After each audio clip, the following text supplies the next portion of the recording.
మనము కష్టకాలం వచ్చినప్పుడు, అవసాన కాలం వచ్చినప్పుడు, మనకు చివరి గడియలు వచ్చినప్పుడు మనం దేన్ని కోసుకోబోతున్నాము, మనము ఏ పంటను సమకూర్చుకోబోతున్నాము, మనం ఏమైనా మంచిని విత్తినామా, మంచిని సమకూర్చుకోబోతున్నామా, మనల్ని మనం పరీక్షించుకోవాలి.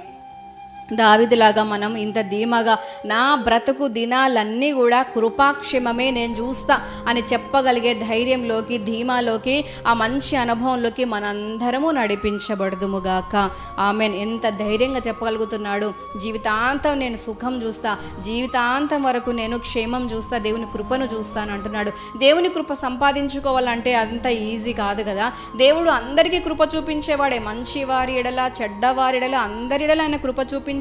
కానీ కొన్ని సందర్భాలలో మనము చేసుకున్నటువంటి పరిస్థితిని బట్టి, మనం కలిగి ఉన్న సాక్ష్యాన్ని బట్టి, మన భక్తిని బట్టి, మన నీతిని బట్టి కూడా దేవుని కృప మనకు కంటిన్యూ అవ్వడమా, అది ఆగిపోవటమా అనేది కూడా జరుగుతుంది.